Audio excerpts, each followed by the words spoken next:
ঘিরে ভয়াবহ পরিস্থিতি লম্বা সময় ধরে চলছে, ব্যাপক সংঘাত সংঘর্ষ এবং এনসিপির কর্মসূচি ভণ্ডুল হয়েছে। তারা সমাবেশ করে যখনই পদযাত্রা শুরু করেছে তখনই হামলা হয়। এর আগে এনসিপি নেতারা আসার আগেই সেখানে সংঘাত চলছিল, পুলিশের গাড়ি পোড়ানো হয়েছে, ইউএনওর গাড়ি ভাঙচুর করা হয়েছে এবং রাস্তায় রাস্তায় তারা গাছপালা ফেলে রীতিমতো তাণ্ডব এবং আগুন রাস্তার উপরে।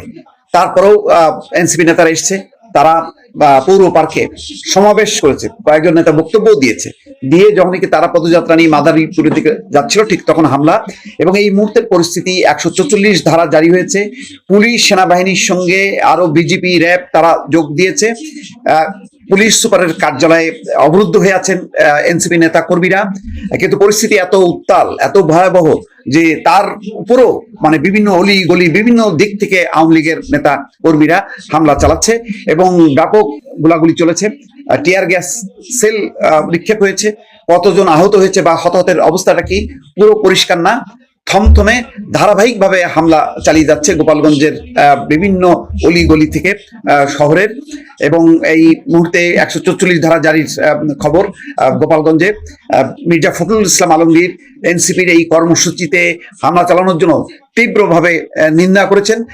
একটা ভয়ঙ্কর পরিস্থিতি, এইরকম পরিস্থিতি এটা অকল্পনীয়।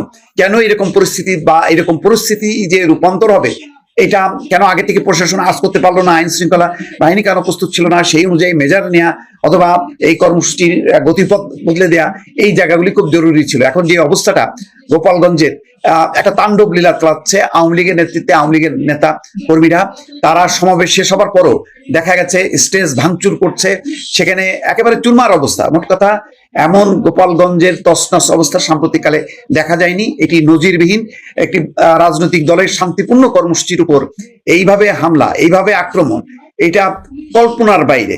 এবং যেই পরিস্থিতি তৈরি করেছে যে পুলিশ সেনাবাহিনী পর্যন্ত অসহায়। এখন দেখা যাচ্ছে যে সেনাবাহিনী তার সমস্ত সরঞ্জাম গুলো নিয়ে তারা এখন অপারেশন শুরু করেছে এবং বিজিবি যোগ দিয়েছে, অর্থাৎ বাংলাদেশের সকল বাহিনীর সকল সদস্যরা কিন্তু এখন সব ইউনিটগুলো এখন গোপালগঞ্জ মুখী হয়েছে বা গোপালগঞ্জে অবস্থান নিয়ে তারা এখন পরিস্থিতি সামাল দেওয়ার চেষ্টা করছেন। এবং এখনো যেহেতু এনসিপি নেতারা ভেতরে আছে, ফলে তাদেরকে উদ্ধার করাটাও এখন খুব জরুরি।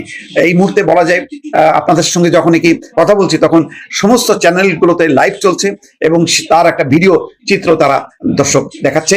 নিশ্চয়ই দর্শক আপডেটগুলো আপনাদেরকে জানাবো এবং সঙ্গেই থাকুন। ভালো থাকবেন। আল্লাহ হাফেজ।